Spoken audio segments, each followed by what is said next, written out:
झुकाओ राम गुण गाओ बोलो जय विष्णु की अवतारी राम जी की निकली सवारी राम जी की लीला है न्यारी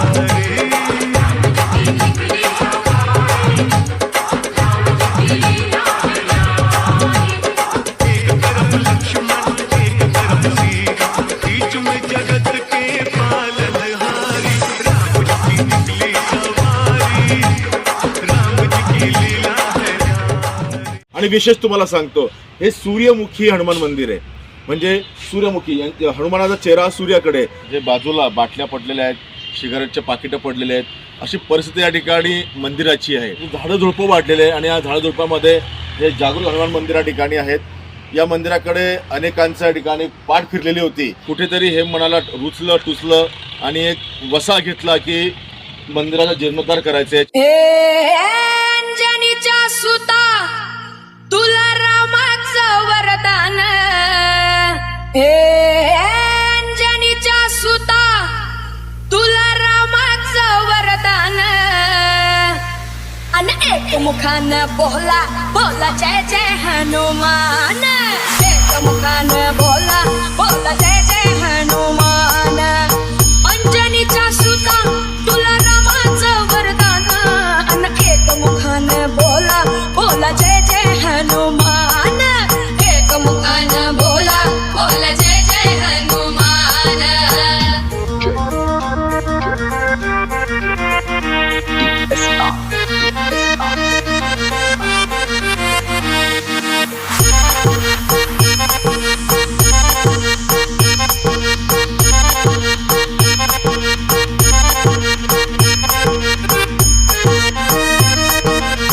म्हटले सकाळी 10 वाजेपासून या ठिकाणी संपूर्ण मंदिराची हे मंदिर आहे, हे पूर्ण साफसफाई होणार आहे, पर्याय स्वच्छ केला जाणार आहे, मंदिर धुतलाणार आहे, अभिषेक केला जाणार आहे, लाईट लागणार आहे. हे दिव्य तुझी राम भक्ती भव्य तुझी काया, बालपणी गेलासी तू सूर्याला धराया, हे बालपणी गेलासी तू सूर्याला धराया. हे दिव्य तुझी राम भक्ती भव्य तुझी काया, बालपणी गेलासी तू सूर्याला धराया, हे बालपणी गेलासी तू सूर्याला धराया. अरे हादरली ही धरती थरथरले आसमान, अन एक मुखानं बोला बोला जय जय हनुमान, एक मुखानं बोला बोला जय जय हनुमान. राम लक्ष्मण जानकी जय बोला हनुमान की, राम लक्ष्मण जानकी जय बोला हनुमान की, राम लक्ष्मण जानकी जय बोला हनुमान की. अंजनीच्या सुता तुला रामाचं वरदान, अन एक मुखानं बोला बोला जय जय हनुमान, एक मुखानं बोला बोला जय जय हनुमान.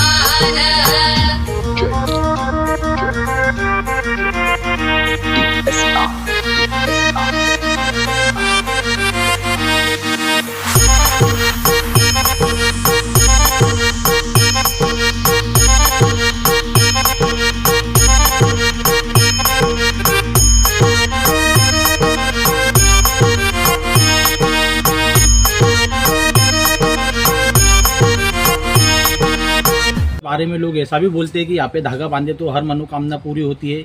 आणि हे जे मंदिर आहे हे बंडू वड्यावाला त्याच्या समोर आहे. हमने इसके जागृत इसकी ताकत महसूस की है.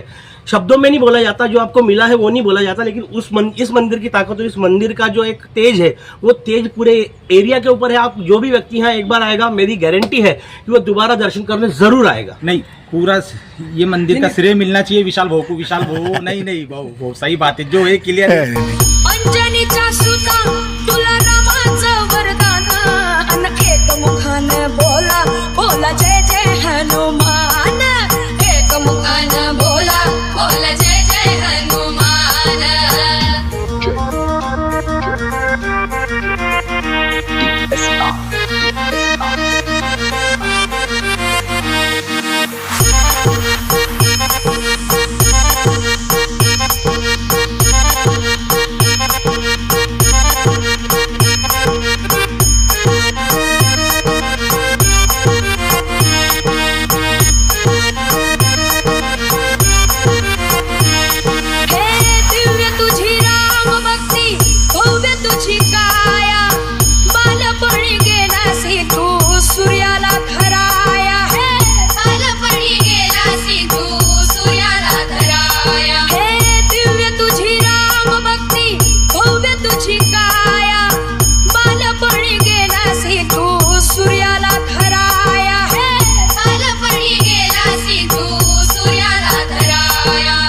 आपण सेंट लासेसच्या बाजूला या ठिकाणी RPF जे JRP पोलीस होते, रेल्वेचे पोलीस होते, त्यांच्या ठिकाणी निवासस्थान होतं आणि या निवासस्थानाला लागून या ठिकाणी जागृत हनुमान मंदिर आहेत. फार प्राचीन हनुमान मंदिर या ठिकाणी म्हटलं जातं. मी ज्यावेळेस या ठिकाणी गेलो किंवा जात राहतो त्यावेळेस पाहिलं की मंदिर हे एकटं पडलेलं आहे आणि रात्री या ठिकाणी लाईट नसतात आणि दारुड्यांचा या ठिकाणी फार मोठ्या प्रमाणात उद्रेक असतो. आपण बघू शकतो माझ्या जे बाजूला बाटल्या पडलेल्या आहेत, सिगारेटचे पाकिटं पडलेले आहेत, अशी परिस्थिती या ठिकाणी मंदिराची आहे. त्यामुळे कुठेतरी हे मनाला रुचलं टुचलं आणि एक वसा घेतला की मंदिराचा जीर्णोद्धार करायचा. याच्या आधीसुद्धा आमचे जे बाजूला समोर या ठिकाणी ते दादा राहतात, गॅरेजवाले आहेत किंवा काही आहेत, त्यांनीसुद्धा या ठिकाणी मंदिराला फार टिकून ठेवलेलं आहे आणि याला अजून कुठेतरी हातभार लागावा म्हणून या ठिकाणी मी पुढाकार घेतला. माझ्यासोबत अनेक जण या ठिकाणी जुडले, ज्या विषय मांडला आणि आज रामनवमीसुद्धा आहे आणि या रामनवमीनिमित्त या ठिकाणी सकाळीच आम्ही या ठिकाणी पोहोचलो आणि सुरुवात म्हटली सकाळी 10 वाजेपासून या ठिकाणी संपूर्ण मंदिराची हे मंदिर आहे हे पूर्ण साफसफाई होणार आहे, पर्याय स्वच्छ केला जाणार आहे, मंदिर धुतलं जाणार आहे, अभिषेक केला जाणार आहे, लाईट लागणार आहे. या ठिकाणी ज्यावेळेस रेल्वेचे क्वार्टर्स तुटले त्यावेळी गेट आहेत, गेट तोडून टाकले. त्यामुळे या ठिकाणी जे ये जा करणारे लोक असतात त्या ठिकाणी बाथरूम असतील, दारुडे असतील, ये जा करतात आणि या ठिकाणी उद्रेक मासलेला आहे. बघू शकतो की पूर्ण जंगल म्हणजे झाडं झुडपं वाढलेले आहे आणि या झाडं झुडपामध्ये हे जागृत हनुमान मंदिर या ठिकाणी आहेत. या मंदिराकडे अनेकांच्या या ठिकाणी पाठ फिरलेली होती, परंतु कुठेतरी मंदिर हे नागरिकांपर्यंत पोहोचलं पाहिजे. जागृत मंदिर आहेत आणि मंदिरपर्यंत भाविक पोहोचले पाहिजे. त्यामुळे एक वसा आज या ठिकाणी मी हातात घेतलेला आहे आणि विनंती सर्वांना आहे की ज्या ज्या ठिकाणी असे मंदिरं असतील ओसळ पडलेले त्यांच्या ठिकाणी आपण नूतनीकरण करून त्या मंदिराला आपण कुठेतरी भाविकांपर्यंत पोहोचवावं, जेणेकरून तिथे कमीत कमी सकाळ दुपार संध्याकाळ दिवा लागेल अशा ठिकाणी एक भावना समोर ठेवूनच आम्ही या ठिकाणी मंदिराचा जीर्णोद्धार करतोय. येत्या 2 तारीखला सुद्धा हनुमान जयंती आहे. त्या हनुमान जयंतीनिमित्त सुद्धा या ठिकाणी भंडारा करण्याचा प्रयत्न सुरू आहे. परंतु हळूहळू या ठिकाणी जर रोड असेल, कारण रेल्वे जागा आपण जास्त करू शकत नाही, DRM असेल त्यांच्यासुद्धा आम्ही चर्चा करणार की या ठिकाणी गेट असेल किंवा लाईट सुविधा असेल या ठिकाणी करून द्यावी. कारण इथून निवासस्थान हे निघून गेलेले आहे, नागरिक निघून गेलेले आहे, कर्मचारी निघून गेलेले आहे. त्यामुळे हे मंदिर ओसाळ पडलेलं आहे आणि ते कुठेतरी मंदिर पुन्हा वरती आणावं ही आकांक्षा मनात ठेवून या ठिकाणी मी हातभार या मंदिराला लावतोय. सर्वांनी या ठिकाणी मंदिराला एकदा नक्कीच या ठिकाणी भेट द्यावी, दर्शन घ्यावं, कारण जागृत आहे. आणि विशेष तुम्हाला सांगतो, हे सूर्यमुखी हनुमान मंदिर आहे. म्हणजे सूर्यमुखी हनुमानाचा चेहरा सूर्याकडे, भुसावळमध्ये कुठेच नाही आहे. त्यामुळे जागृत आहे आणि सूर्यमुखी हनुमान मंदिर असल्यामुळे अनेकांच्या मनोभावना पूर्ण करतात. आणि सुद्धा मी या ठिकाणी माहिती घेतली आणि या मंदिराचा जीर्णोद्धार या ठिकाणी मी करतोय. त्यामुळे सर्वांनी हातभार लावा. जय हनुमान. जय श्रीराम. हे जे मंदिर आहे हे 200 ते 250 वर्षापूर्वीचं मंदिर आहे आणि ह्या मंदिराची एक विशेषता अशी आहे की इथं काही धागा बांधला तर सर्व मन्नत पुरी होते.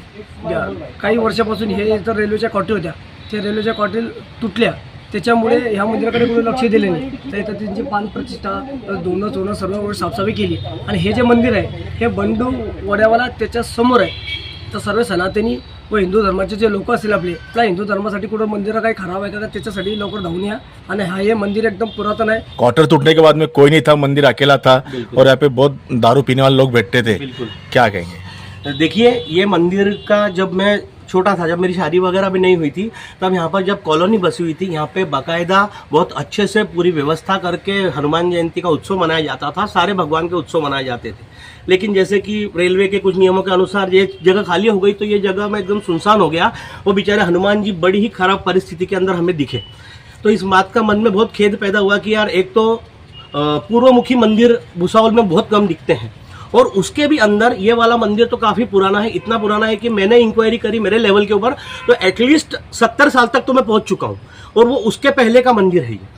तो हम जब यहाँ पर आए तो थोड़ी टाइल्स वगैरह ख़राब थी, कुछ पत्रे वगैरह मुड़े हुए थे. तो एक मन में भाव आया, भगवान ने शक्ति दी, सब कुछ देने वाला वही है. उनकी व्यवस्था से हमने सारी व्यवस्था करी, ये टाइल से ठीक करी. जागृत मंदिर है ये, हमने इसकी ताकत महसूस की है. शब्दों में नहीं बोला जाता, जो आपको मिला है वो नहीं बोला जाता, लेकिन इस मंदिर की ताकत और इस मंदिर का जो एक तेज है वो तेज पूरे एरिया के ऊपर है. आप जो भी व्यक्ति यहाँ एक बार आएगा, मेरी गारंटी है कि वो दोबारा दर्शन करने ज़रूर आएगा. और हम ये चाहते हैं कि जैसे विशाल भाई साहब और बाकी जितने भी ये लोग मिले हैं, अगर ऐसे लोग आपस में जुड़कर इस मंदिर का उद्धार कर दे तो भगवान सभी का कल्याण करेगा, मेरी यही आशा है। और हम यथाशक्ति, यथा भक्ति, यथा सामर्थ्य जैसे भी होगा, जो जो उत्सव भगवान के होंगे, जितनी क्षमता होगी या किसी का साथ मिले तो बहुत ही अच्छा है, हम इसको जरूर करने का प्रयास करेंगे। तो आज आपके हाथ से प्राण प्रतिष्ठा हुई। भाव सबसे पहले तो जय श्री राम और सभी देशवासियों को रामनवमी की बहुत बहुत शुभकामनाएं, बधाई। हनुमान जयंती बहुत ही जल्द आने वाली है, 2 तारीख को हनुमान जयंती आने वाली है, तो 2 तारीख को यहाँ पर बहुत बड़ा भंडारा रहेगा, सभी ने भंडारे का लाभ उठाए ऐसी विनंती है। और ख़ास मैंने अक्सर देखा हो कि भाई दक्षिण मुखी हनुमान मंदिर पूरे हिंदुस्तान में प्रसिद्ध है कि हनुमान जी का मुँह इधर रहता है। यहाँ पर भुसावल शहर में पहला मंदिर ऐसा है जिसका सूर्यमुखी मुँह है, और ये मंदिर काफ़ी पुराना है। ये मंदिर के बारे में लोग ऐसा भी बोलते हैं कि यहाँ पे धागा बांधे तो हर मनोकामना पूरी होती है। तो आज हमको यहाँ पे प्राण प्रतिष्ठा का लाभ मिला, इसके लिए हम विशाल भाऊ सूर्यवंशी का बहुत बहुत धन्यवाद करते हैं, आभारी है। नहीं, पूरा ये मंदिर का श्रेय मिलना चाहिए विशाल भाऊ को। विशाल भाऊ नहीं भाऊ सही बात है, जो है क्लियर है। और ये मंदिर का स्थान है अपने बंडू सेठ वड़े वाला, उसके बिल्कुल सामने सेंट्रल आईसीएस के बिल्कुल बाजू से, पीछे नहीं, बिल्कुल बाजू से ये मंदिर का स्थान है। तो सभी ने आके यहाँ पर हनुमान जी के दर्शन लेना, ऐसे आप सभी से हाथ जोड़ के विनती है। जय श्री राम। शीश झुकाओ, राम गुण गाओ, बोलो जय विष्णु की अवतारी, राम जी की निकली सवारी, राम जी की लीला है न्यारी।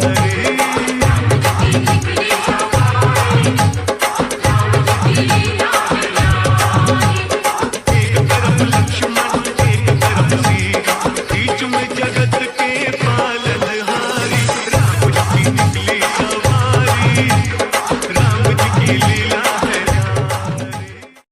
दास इनके ये सब के स्वामी, अनजान हम ये अंतर्यामी। शीश झुकाओ, राम गुण गाओ, बोलो जय विष्णु की अवतारी, राम जी की निकली सवारी, राम जी की लीला है न्यारी।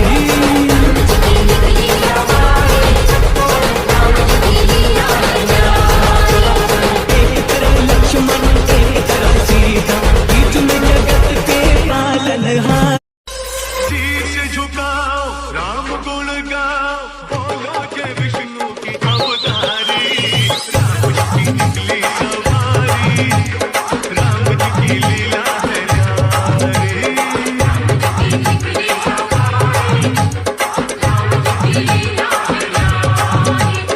एक तरफ लक्ष्मण, एक तरफ सीता, बीच में जगत के पालनहारी। शीश झुकाओ, राम गुण गाओ, बोलो जय विष्णु की अवतारी, राम जी की निकली सवारी, राम जी की लीला है न्यारी।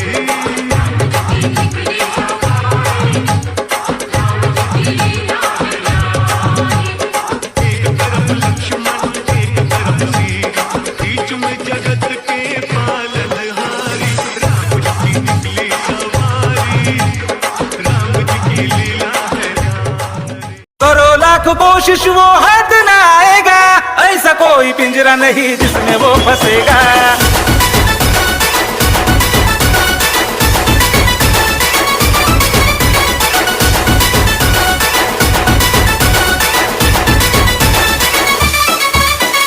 किसी पिंजरे में कैद न होगा, ये तो खानदान शेर है।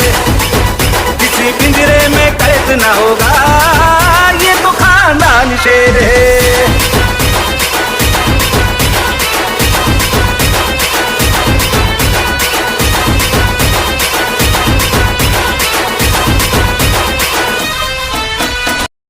रवी भाऊ ठरलाई वादळ निळे, रवी भाऊ ठरलाई वादळ निळे, रवी भाऊ ठरलाई वादळ निळे।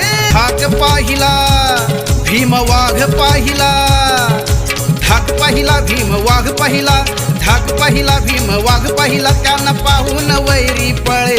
रवी भाऊ ठरलाई वादळ निळे, रवी भाऊ ठरलाई वादळ निळे, रवी भाऊ ठरलाई वादळ निळे, रवी भाऊ ठरलाई वादळ निळे, रवी भाऊ